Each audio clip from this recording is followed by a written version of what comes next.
Hörmətli konferans iştirakçıları, bugün sizə uşaqlıq boynu xəstəlikləri barədə, xüsusilə daha çox rast gəlinən uşaqlıq boynu, xərçəng gönü xəstəlikləri barədə məlumat verəcəyik. Məlumdur ki, uşaqlıq boynu xərçəngi dünyada qadın reproduktiv orqanlarının onkoloji xəstəliklərin arasında rast gəlmə tezliyinə görə ikinci yerdə durur. Qadınların ölüm səbəbi olaraq birinci yerdə durur. Dünyada 604 min qadında ildə uşaqlıq boynu xərçəngi aşkar olunur ki, bunlardan da 342 minində ölüm hadisəsi qeyd olunur. Ümumiyyətlə, uşaqlıq boynu xərçəngi 35-45 yaşlı qadınlar arasında daha çox rast gəlinir. Yaşa görə rast gəlmə tezliyini müəyyən edərkən iki pik səviyyə aid edilir, pik yaş dövrü aid edilir. Birinci yaş dövrü 30-34 yaşlara dəlalət edir, ikinci pik isə 80-84 yaşları əhatə edir.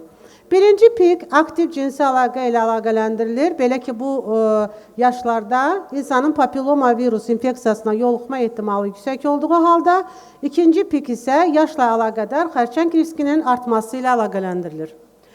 Məlumdur ki, uşaqlıq boynu xərçənginin yaranmasına görə müəyyən bir risk qrupları vardır. Bu risk qrupları uşaqlıq boynunun etnik mənsubiyyətdən tutmuş rutin skrining müayinələrin aparılmamasına qədər çox böyük sahəni əhatə edir. Belə ki, buraya xüsusilə erkən cinsi həyat, çox partnyorluq və çox partnyorlu partnyorun olması aid edilir. Çünki erkən cinsi əlaqə, çox partnyorluq, cinsi yolla yoluxan infeksiyaların, xüsusilə insanın papilloma virus infeksiyasının artmasına səbəb olur ki, bu insanın papilloma virusu çox vaxtı son illər qeyd edildiyi kimi adenokarsinomanın da, amma çox qatlı yastı epitelin xərçənginin yaranmasına səbəb olur. Məlumdur ki, bir çox cinsi yolla yoluxan infeksiyalar, o cümlədən xlamidiya və insanın sadə herpes virusu, genital virus da uşaqlıq boynu xərçənginin HPV ilə bir yerdə yaranma ehtimalını artırır. Belə ki, sadə herpes virusu olan qadınlarda onun rast gəlmə tezliyi, yəni uşaqlıq boynu xərçənginin rast gəlmə tezliyi 2 dəfə artır. Bura immunosupressiv preparatların qəbul edilməsi halları da aid edilir. Hansı ki, bu vəziyyət insanın papilloma virus infeksiyasına yoluxmuş pasiyentlərdə immundepressiv vəziyyət yaratmaqla deməli, uşaqlıq boynu xərçəngin yaranma ehtimalını artırır. Bir bəndə fikir verin, kombinə olunmuş oral kontraseptivlərin qəbulu Azərbaycan Respublikasının Səhiyyə Nazirinin ailə planlanması üzrə klinik protokolu var. O protokolda 5 ildən artıq müddətdə, hətta 10 ilə qədər kontrasepsiya məqsədi ilə oral kontraseptivlərin qəbul edilməsi də nəzərdə tutulur. Amma burada nəzərə almaq lazımdır ki, uşaqlıq boynu xərçəng gönü xəstəlikləri olan pasiyentlərdə kombinə olunmuş oral kontraseptivlərin uzun müddət, adətən 5 il vurğulanır, 5 ildən artıq qəbul edilməsi uşaqlıq boynu xərçəng gönü xəstəliyinin növbəti addıma keçməsinə şərait yarada bilər. Uşaqlıq boynu xərçəngi və xərçəng gönü xəstəliklərinin erkən diaqnostikasının aparılması ona yoluxma ehtimalının azalmasına gətirib çıxarır. Belə ki, yetərli skrining proqramının tətbiqi sayəsində bu xəstəliklər erkən aşkar edilə bilər, xüsusilə xərçəng gönü xəstəliklər səviyyəsində aşkar edilə bilər.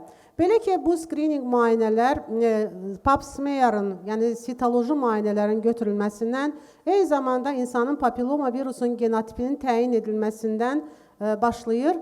Əgər şübhəli nəticələr varsa, əlavə olaraq kolposkopik müayinənin aparılması tövsiyə olunur.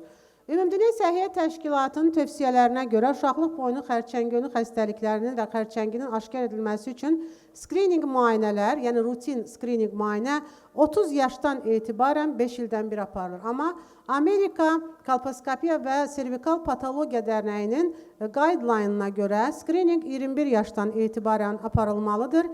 Yeniyetmələrdə onun aparılması tövsiyə edilmir.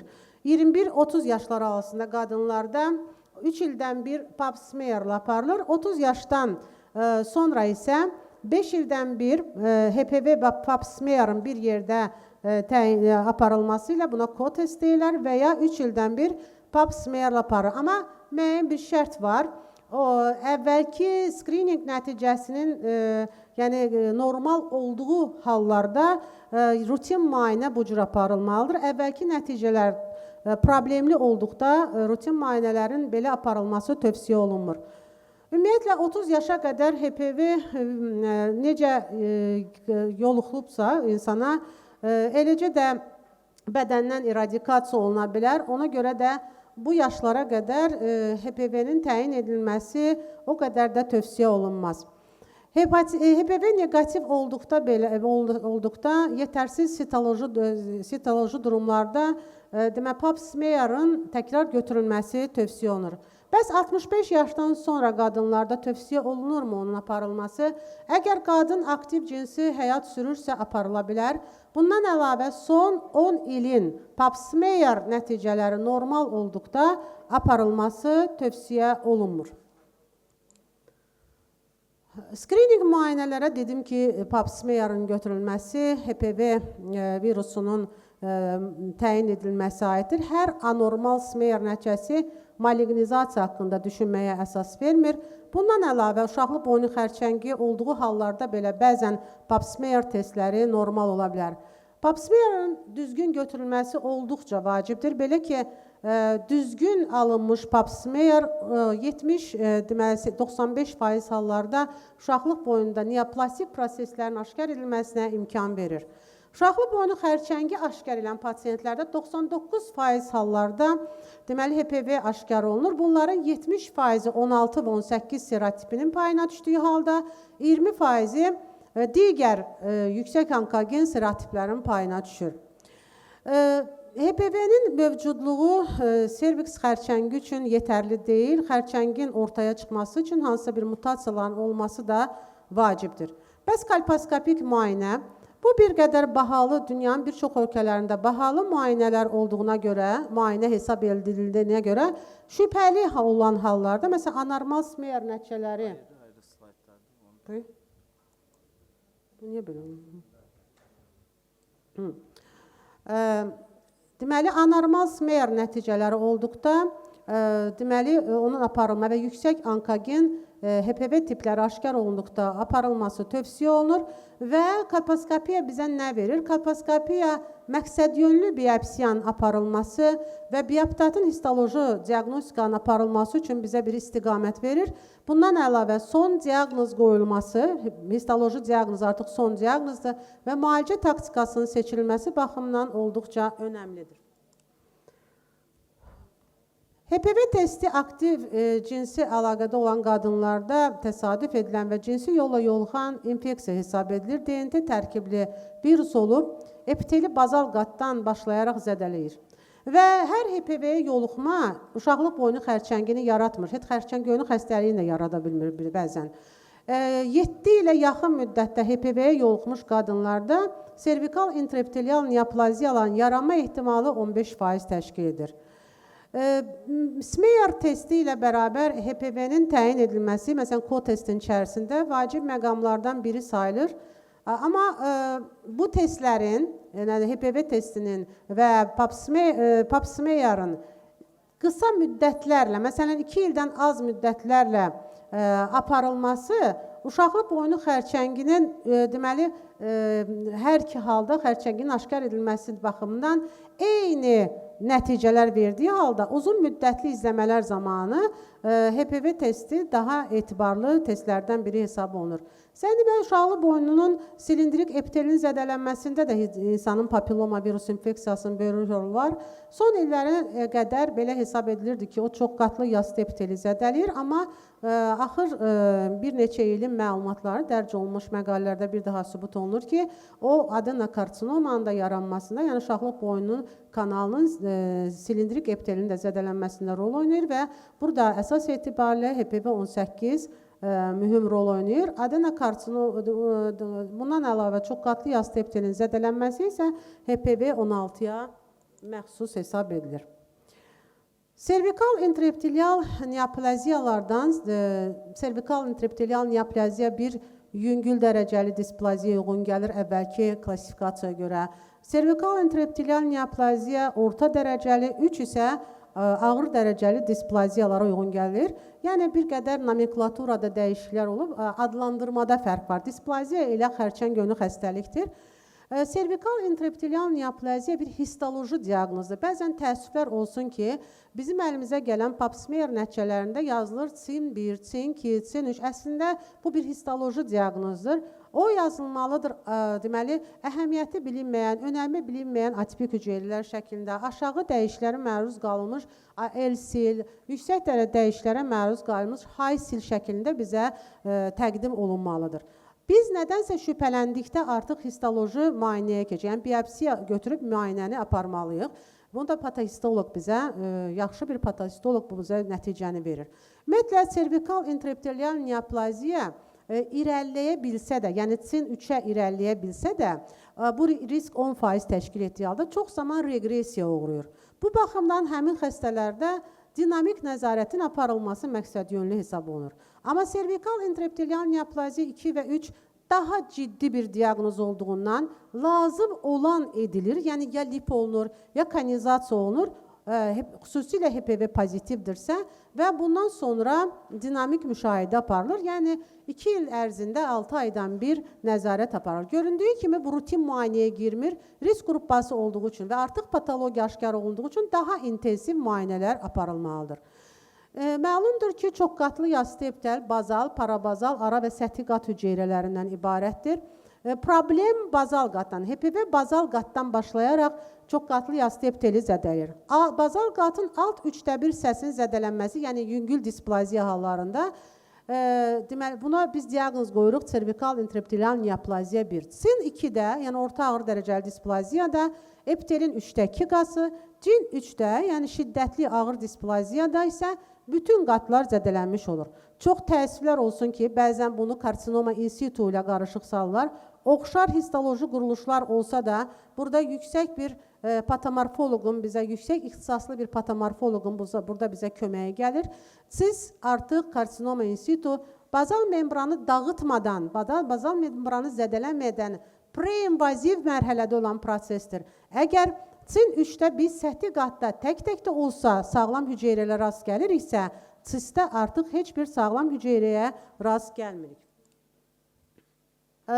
Bu bizə bir əyani şəkildə verilmiş bir slayddır. Yəni, necə müayinələr aparılmalıdır? Screening müayinə, deməli, sitoloji müayinədən başlayır. Burada HPV, əgər şübhəli problemlər varsa, HPV testinin aparılması da olduqca önəmlidir. HPV pozitivdirsə və yüksək dərəcədə atipik dəyişikliklər aşkar olunursa, kolposkopik biopsiyanın aparılması olduqca vacibdir. Askus və L-sil hallarında biopsiya edilməsə də olar, nəzarətə götürülür. Amma high-sil aşkar olunduğu hallarda mütləq surətdə deməli, histoloji müayinə üçün material götürülməli və analiz olunmalıdır. Çox vaxt L-silin altından CIN1, high-silin altından CIN2 və CIN3 çıxır. HPV genotipləri isə təqdim olunmuşdur aşağı riskli və yüksək riskli. Yüksək riskli Rusiyada və bir çox Avropa ölkələrində 16 və 18 serotipləri çox uşaqlıq boynu xərçəngin yaranmasına 70% demək olar ki, bəzi ədəbiyyatlarda 70% deyilir, yaranmasına, uşaqlıq boynu xərçəngin yaranmasına səbəb olur. Amma bu demək deyil ki, biz müayinə etdikdə ancaq HPV 16-18 axtarmalıyıq, biz genotipi təyin etməliyik.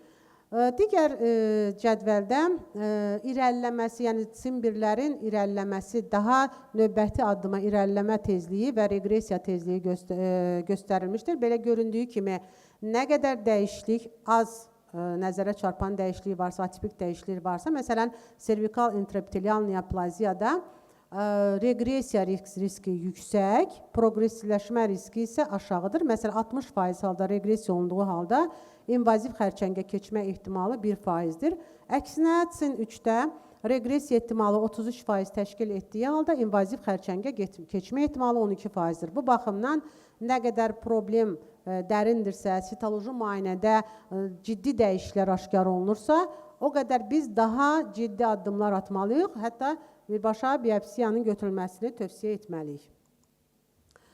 Uşaqlıq boyunun histopatoloji və sitopatoloji dəyişiklikləri əsasında preinvaziv və invaziv zədələnmələrini müəyyənləşdirən B-test təsnifatından istifadə edilir.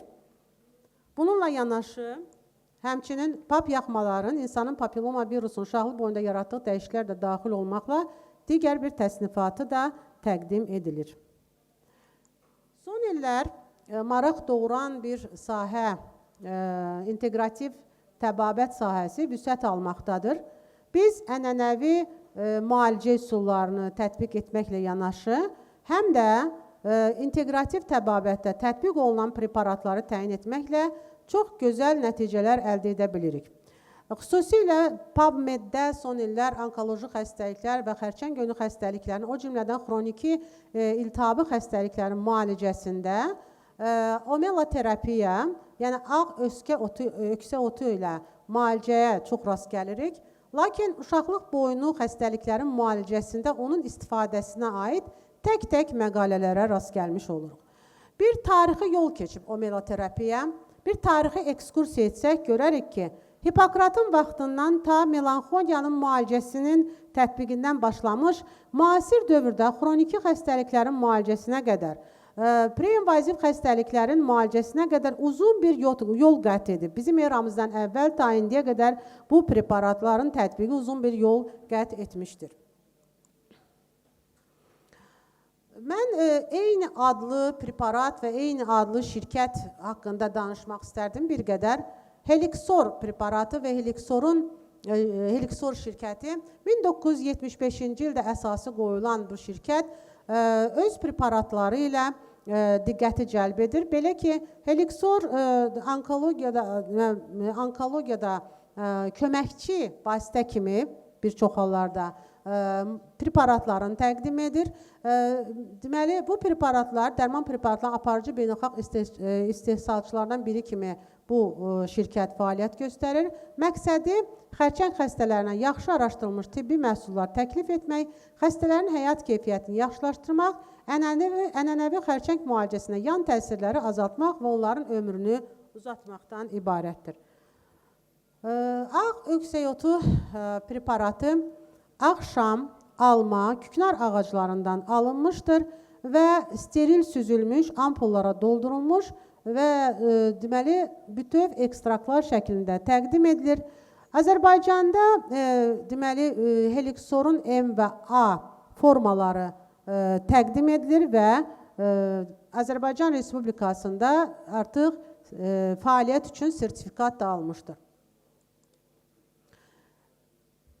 Xərçəngin təbii müalicə üsulu olaraq öksəyotu ən geniş tədqiqat bazalarından birinə malikdir. Bugünə qədər 3000-ə qədər elmi nəşr, 150-dən çox klinik tədqiqat, o cümlədən bu növ üzrə 40-dan çox prospektiv randomize olunmuş klinik sınaqlar mövcuddur.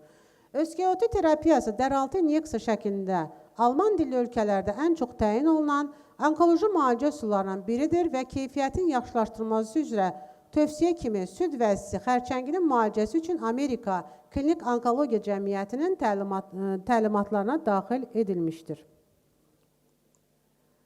Təqdim olunan sertifikatlar öksəyotunun 1, 5, 10, 20, 50 və 100 milliqramlar üçün alınan sertifikatlardır. Yəni bu sertifikatlar bu preparatların Azərbaycan Respublikasında geniş tətbiq edilməsinə imkan yaradır.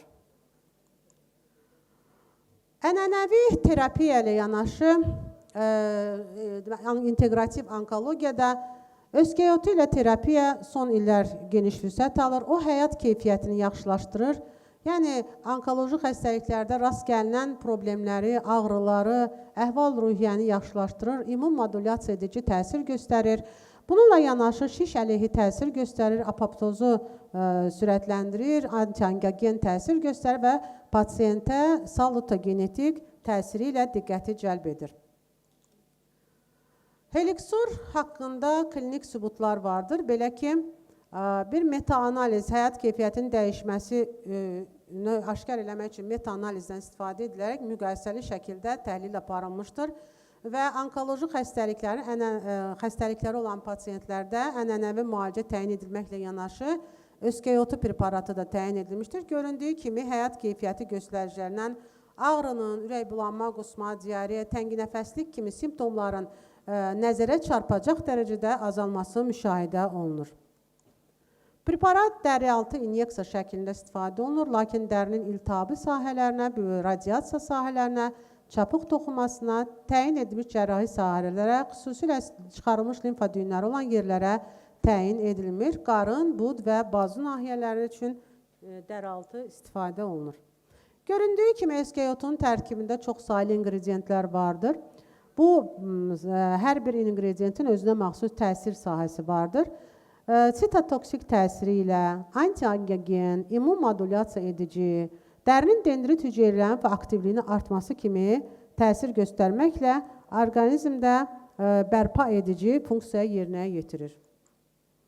Helixorun farmakoloji təsiri immun modulyasiya edici, şiş əleyhi təsiri ilə yanaşı, eyni zamanda analgetik, antioksidant, hipotenziv, iltihab əleyhinə, virus əleyhinə, pankreatotrop və qanın reoloji xüsusiyyətlərini yaxşılaşdırmaq kimi xüsusiyyətlərə malikdir.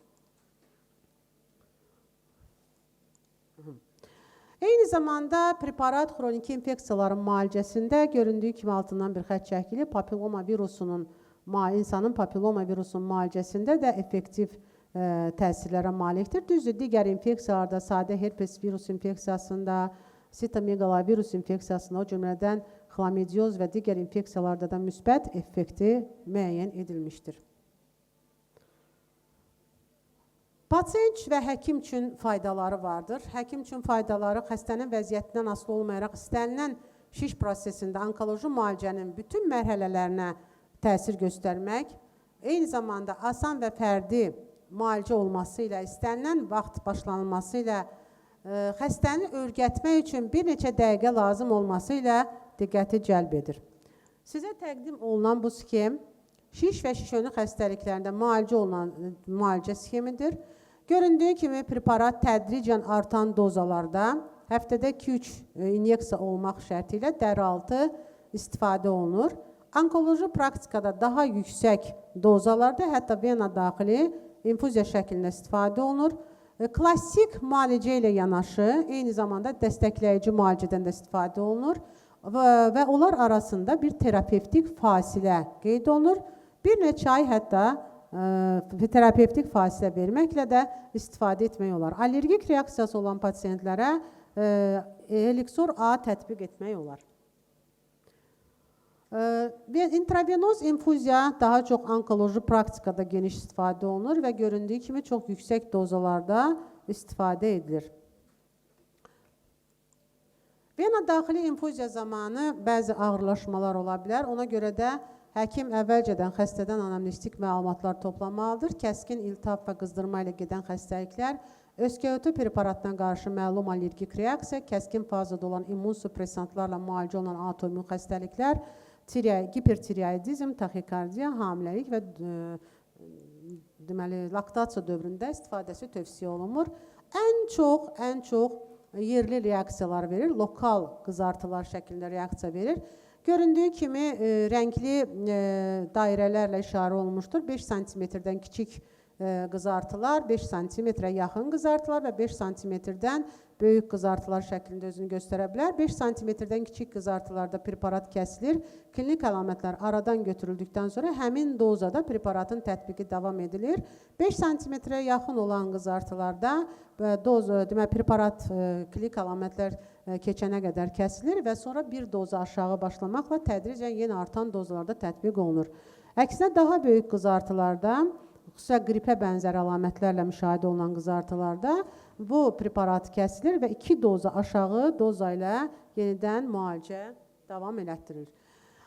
Bu məqalələr PubMed-dən sizə təqdim olunmuşdur. Çox saylı məqalələr var onkoloji praktikada, prekanseroz vəziyyətlərdə, amma uşaqlar boyunun xərçəng önü xəstəlikləri və xərçənginə aid məqalələrə çox az rast gəlinir. Bu məqalələr içərisində maraqlı bir məqalə var. Deməli, tədqiqatda Helixorla müalicə aparılan hallarda prekanseroz vəziyyətlərdə 41% tam yaxşılaşma, 27% isə qismən yaxşılaşma əldə edildiyi aşkarlanmışdır. Bir məqalə xüsusilə diqqətimizi cəlb etdi. Deməli, Lima Peru'da belə bir məqalə Medicine jurnalında dərc olundu. Bu məqalədə Maria Reynel tərəfindən təqdim və həm müəlliflər tərəfindən təqdim olmuş bir məqalə idi.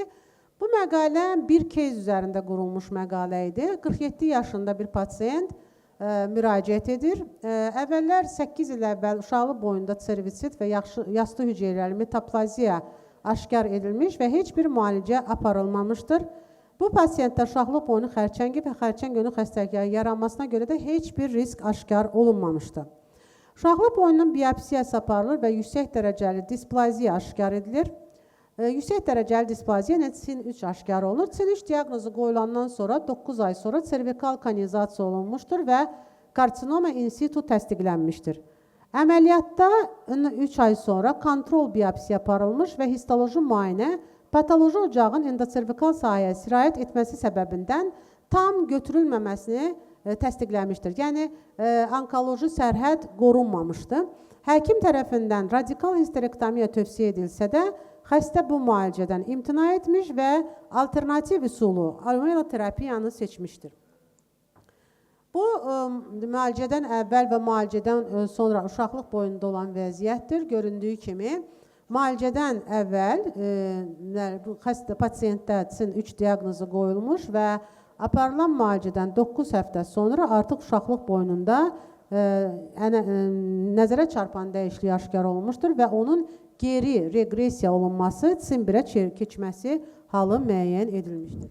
Bu qrafikdə 36 ay boyunca aparılan müalicə göstərilmişdir. Maraqlı bir cəhət ondan ibarətdir ki, indiyə qədər heç bir məqalədə intralizional, yəni birbaşa toxumanın özünə, xəstə toxumanın özünə preparatın inyeksiyası haqqında məlumatlar yox idi. Bu yeganə bir məlumat idi ki, uşaqlıq boynunun birbaşa zədələnmiş toxumasına inyeksiya olunurdu.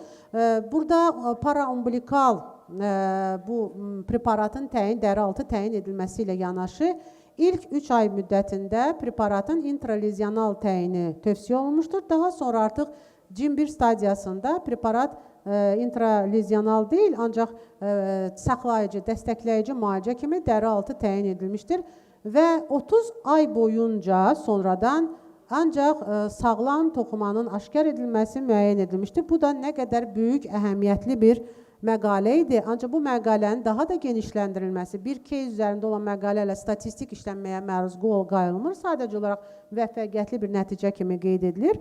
Amma bunun genişləndirilməsi, düşünürəm ki, gələcəkdə bioloji təbabət klinikasının dəstəyi ilə mən söz verirəm ki, Səbirə xanıma, elmi rəhbər olaraq bu belə bir məqaləni artıq hazırlamışam bir tələbəmi. O həm mənim rezidentim olub, həm mənim tələbəm olub. İnstitut illərində çox savadlı bir insandır, mama ginekoloqdur və o gün yaxınlaşıb mənə. Mən söz verirəm ki, bu Helixor preparat uşaqlı boynunun xərçəng yönü xəstəliklərindən gözəl bir dissertasiya işi ərsəyə gətirəcəyik. Deməli, bu cədvəldə yenə də hansı dozada preparatın neçə ay müddətində istifadə olunması təqdim edilmişdir sizə. Bəs şiş və peritumoral toxumada necə təsir göstərir bu Helixor? Müəyyən edilmişdir ki, şişin böyüməsinin ingibə edilməsində əhəmiyyətli dəyişiklik anti-angiogen təsiri ilə əlaqədardır. Belə ki, öskəyotu preparatının təyindən əvvəl və sonra olan şəkillər təqdim olunmuşdur sizə. 28 gündə, artıq 28-ci gündə burada ciddi dəyişiklik aşkar olunmuşdur. Bu da müsbət dinamikanın olmasını göstərir. Biz isə öz payımıza düzdür, geniş tədqiqat apara bilməsək də 3 fərqli mərhələdə olan uşaqlıq boynu xərçəng yönü xəstəlikləri olan xəstələri sizə təqdim edirik. Müalicədən əvvəl və müalicədən sonraki görüntülər sizə təqdim olunmuşdur. 30 yaşlı pasiyent, ilk cinsi əlaqəsi 21 yaşdadır, hamiləlik 3, doğuş 2, abort 1. Cinsi yolla yoluxan infeksiyalardan, xüsusən biz HIV burada nəzərdə tutmuşuq, HIV negativdir və digər infeksiyalar negativdir. Papilloma virus infeksiyası isə 16 pozitivdir. Əvvəlki pap smear nəticələri NILM, yəni tam normal aşkar olunmuşdur. Lakin bizə müraciət edəndə, deməli, burada pap yaxmanın nəticəsi L-sil aşağı dərəcəli atipik dəyişikliklər aşkar olunmuşdur. Qadın anamnezində heç bir hormonal preparat, kombinə olmuş preparat qəbul etmir və bir cinsi partnyoru vardır. Burada HPV-nin 16 olmasını nəzərə alaraq və L-silin olmasını nəzərə alaraq bir kolposkopiya aparılmışdır və glandulyar lezyon, yəni vəzilərdə dəyişiklik və transformasiya zonası 2 aşkar edildiyinə görə biopsiya tövsiyə olunmuşdur. Biopsiyanın nəticəsində CIM1 aşkar edilmişdir. Pasiyent nəzarətə götürülmüşdür. Artıq növbəti 6 aydan sonra pasiyentə omeloterapiya, ancaq omeloterapiya klassik müalicə üsulu kimi tətbiq edilmişdir. Əlbəttə, HPV-16 birdən-birə eliminasiya olunması deyil, onun təkrar yoxlanmasına ehtiyac yoxdur. Və aparılan kolposkopiya nəticəsi, pap smearın nəticəsi normal gəlmişdir. Deyə bilərsiniz ki, CIM1 özü-özlüyündə regresiya olunur da, bu nəyə lazım idi? Amma görürsünüzmü, regresiyanın sürətini artırdı, daha qısa müddətdə effektiv nəticə verdi. Bu progressivləşə də bilərdi HPV fonunda. Burada təyin olunan bir sxemi sizə təqdim edirəm. Klassik sxem və dəstəkləyici sxem. 6 ay müddətində aparılan nəzarətin bu sxemin tətbiqi ilə müsbət nəticə əldə edilməsi təqdirə layiqdir, düşünürəm ki. Servikal intraepitelial neoplaziyanın müalicəsində necə təqib apardıq? Müalicədən sonra 6 aydan 2 il ərzində, ümumiyyətlə CIM1-də 6 aydan 1, xüsusilə 6, 12, 24 ay sonra sitoloji müayinənin aparılmasını tövsiyə etdik. Necə? Ümumdünya Səhiyyə Təşkilatının protokoluna görə CIN3-də və CIN2-də bir qədər fərqli yanaşmadır. Burada 6 ay müddətində, 6 aydan 1-2 il ərzində, daha sonra isə tövsiyə edirik. Düzdür, biz bunu qısa müddətdə apardıq. Sonradan isə pasiyentə tövsiyə edirik ki, 20 il ərzində ildə bir dəfə sitoloji müayinədən keçməlidir. Bu, çünki daha ciddi bir diaqnozdur. İkinci klinik hal, 37 yaşlı pasiyent 23 yaşında ilk cinsi əlaqədə olubdur. Bu da burada artıq HPV-nin 2 tipi, 16 və 31-ci tiplər aşkar olunubdur. Əvvəlki pap smear nəticəsində askus, önəmi bilinməyən atipik hüceyrələr aşkar olunub, qadının 2 cinsi partnyoru olubdur. Və pasiyentdə demək, kolposkopik müayinə aparılıb, TAG2 yenə də endoservikal ektopiya aşkar olunub, amma HISIL-dən şübhə olub. Burada sitoloji müayinə aparılıb, sitoloji müayinənin nəticəsində doğrudan da HISIL aşkar edildiyinə görə biopsiya aparılıb, biopsiyanın nəticəsində CIN2 aşkar olunub. Burada fərqli bir yanaşma olub, daha burada nəzarət yox, lip birbaşa aparılıb, lipdən sonra omeloterapiya aparılıb, amma burada fikir verirsinizmi? 12-ci ayda müraciət edib, xəstə 3-cü ay, 3 ay sonradan təkrar pap yaxma götürülüb, yenə qısa müddəti əhatə edib, yenə də müalicə və nəticələr müsbət olub, uşaqlıq boynunda patoloji dəyişikliklər yoxdur və sitoloji müayinənin nəticəsi normaldır. Üçüncü klinik hal, 25 yaşlı pasiyent, burada artıq 3 cinsi partnyoru var, burada da HPV-16 aşkar olunubdur. Bu pasiyentin kolposkopik müayinəsinin nəticəsinə görə biopsiya aparılıb, patoloji dəyişiklik HISIL aşkar olunduğuna görə biopsiya aparılıb, doğrudan da ciddi bir dəyişiklik aşkar olub. Göründüyü kimi atseta ağ sahələr var burada və biopsiyanın nəticəsində CIN3 aşkar olub. Burada başqa bir taktika verib, artıq burada konizasiya olunub və konizasiyadan sonra omeloterapiya nəticə müsbətdir. Pap yaxmanın da nəticəsi normaldır və kolposkopiyanın nəticəsi də normal gəlib. Beləliklə, uşaqlıq boynu xərçəngindən ölüm hallarının çox olmasına baxmayaraq, rutin skrining müayinələrin aparılması bu xəstəliklərin erkən, hətta xərçəngönü vəziyyətlərdə, prekanseroz vəziyyətlərdə aşkara çıxarılmasına imkan verir. Aparılan doğru düzgün müalicə bu problemlərin vaxtında həll olunmasına, nəinki uşaqlıq boynu xərçəngini, hətta xərçəngönü xəstəliklərinin regresiya olunmasına gətirib çıxara bilər və bu da uşaqlıq boynu xərçəngindən ölüm hallarının azalmasına səbəb ola bilər. Diqqətinizə görə minnətdarım.